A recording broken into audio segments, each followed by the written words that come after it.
Ini kita hanya mengekstraksikan sel pinggir, bahan kimia yang hanya di tepi, sehingga kalau terlalu kuat yang keluar selulosa itu nggak bisa mempengaruhi karakter air. Nah ini kalau udah mahir, kalau sudah ketemu ya, satu genggam segini nih bisa jadi 15 liter dengan kekentalan yang sama. Bayangkan, kalau mekanisasi nggak mungkin, karena ekstraksi itu untuk bisa kekentalan, terus visual biasanya kan ya harus semakin banyak yang dilarutkan agar dia semakin kental. Kalau biasa kan nggak. Ini benar-benar melibatkan bahan kimia yang kata orang-orang dokter saraf, ahli saraf, satu kali kita berpikir apa, itu akan memunculkan atau memproduksi bahan kimia apa sel kita ini. Nah, ketika pembicaraan kita itu negatif, kita akan memproduksi bahan kimia yang gelombangnya itu juga jelek. Kan kulit ini memunculkan gelombang. Ekspresi genetik, kenapa kalau ada orang bohong pura-pura jujur, ngapusi itu ya, pura-pura jujur gitu. Itu kan ketahuan dari apa? Ekspresi kan? Ekspresi itu kan sebenarnya bahan kimia yang diproduksi oleh sel kulit. Sel kulit nggak akan pernah bohong. Nah, ekspresi itu memunculkan sebenarnya ada gelombang yang dikeluarkan. Dilihat mata kita itu kan ada gelombang sebenarnya. Tapi kan untuk mengarah sampai penelitian ke sana, ya mohon maaf, orang gini-gini aja butuh waktu 6 tahun saya menemukan. Ini loh, bisa keremet-keremet ini itu butuh waktu 6 tahun. Jangan dikira cuman gini aja. Saya aja begitu ketemu ngeremet-ngeremet ini, ya emosi saya. Kalau kayak gini aja nggak dari dulu, mengapa butuh waktu yang lama? Tapi model ekstraksi apapun nggak bisa, difermentasi kayak pun nggak ketemu caranya begitu. Ini hanya bisa pakai tangan. Ini karena ketemu surat Al-Furqan ayat 54 di Al-Quran, dan aku ciptakan semua manusia itu dari air. Itu tuh selama ini asumsi kita kan manusia tanah, ya toh? Manusia dari air, ngapain kita nggak komunikasi sama air? Air secara universal itu hidup, tapi begitu masuk ke dalam tubuh suatu makhluk, dia punya tugas masing-masing.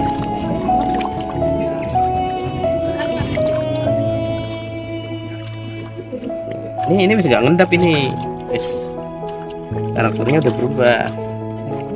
Udah beda dengan ini ya. Berarti ini Keliru. Tekniknya keliru ya. Karena itu bahannya hancur. Kalau ini semakin tidak hancur, biosaka akan semakin bagus. Kalau ekstraksi pada umumnya, semakin hancur dia, semakin kecil partikelnya, akan semakin bagus. Nah, karena yang diambil itu bukan selulosa. berapa? 146. Nah, karena yang diambil bukan selulosa, sehingga tidak akan berpengaruh signifikan untuk kenaikan TDS. Tapi logikanya harusnya kan dengan penambahan TDS yang kecil itu tidak mempengaruhi karakter air loh. Tadi dari 100, dari berapa? Cuma naik berapa? Kenapa airnya jadi pekat? Logikanya kan harusnya naik ribuan. Ini enggak. Aku mau tanya, Pak. Iya. Silakan aja. Ada hubungannya sama jamur endofit nggak? Jamur endofit kan murni ada di tanaman. Terus apakah dia akan ngeluarin jamur endofit dan jamur itu kan tidak positif? Nah, juga. gini. Saya sebenarnya tidak pernah mengkaitkan mikroba dan jamur ke dalam biosaka. Kenapa? Ya itu rata-rata jamur, mikroba itu di akar kan.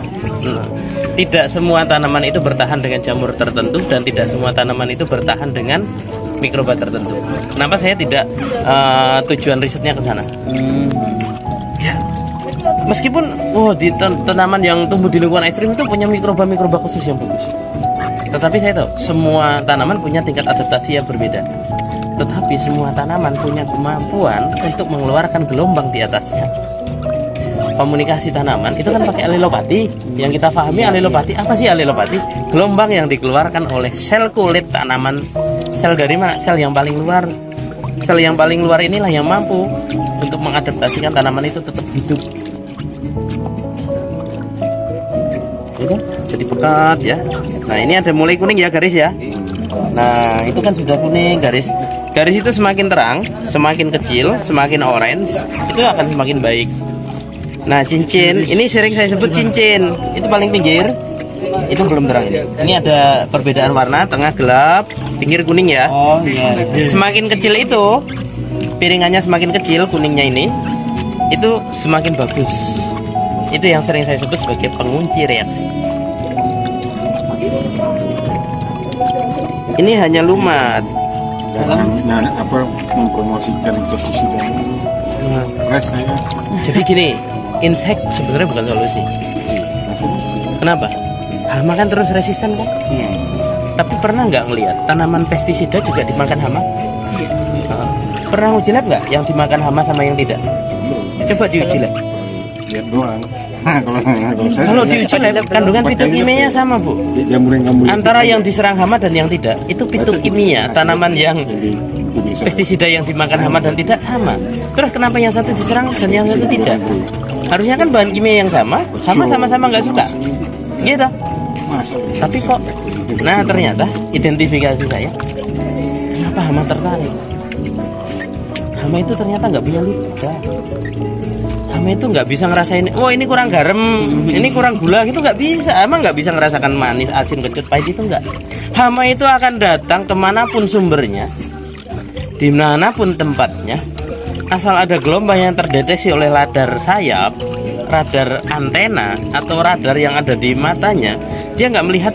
Jarak dekat iya dia melihat, tapi jarak jauh dia nggak melihat. Ada gelombang yang ditangkap oleh radar itu. Kalau sesuai dengan itu dia akan datang. Kalau itu racun sekalipun, kalau radarnya sesuai itu nggak akan membunuh.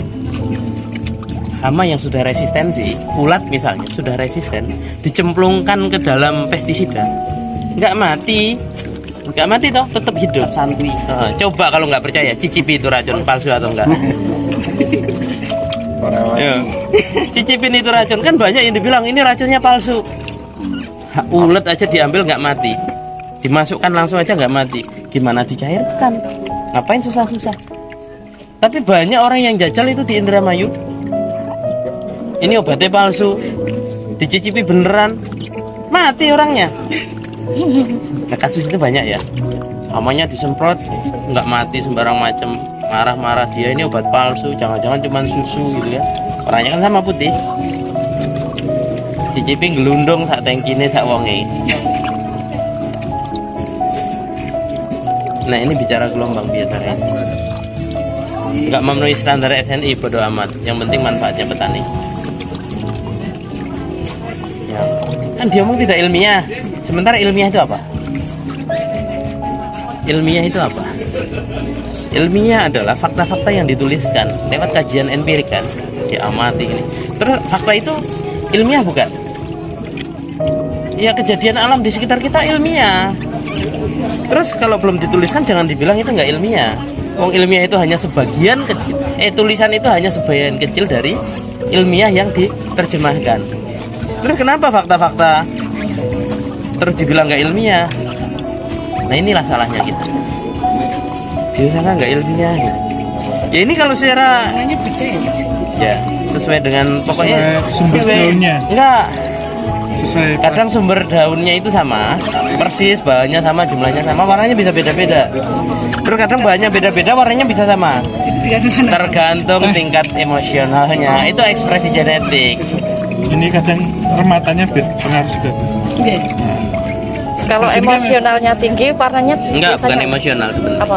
Kalau di biosaka empuknya. bisa mengenalkan atau bisa berpikir positif, biosaka akan jadi paling bagus. Karena energi orang berpikir positif itu gelombangnya bagus. Energi yang berpikir negatif itu gelombangnya nggak akan keluar. Orang berpikir negatif itu membunuh dalam diri, radiasinya ketahan.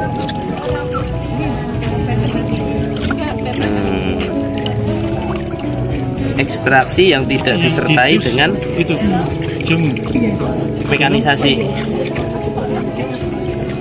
Nih biosaka yang benar itu. Jelas ya? Oh, iya. Perbedaan warnanya ya. Nah ini sudah nggak akan ngendap. Mudah-mudahan juga nggak berubah warna. Itu nggak berubah warnanya sampai terus apa? Kalau bagus sampai 10 tahun pun nggak berubah. Tetap seperti itu warnanya. Iya.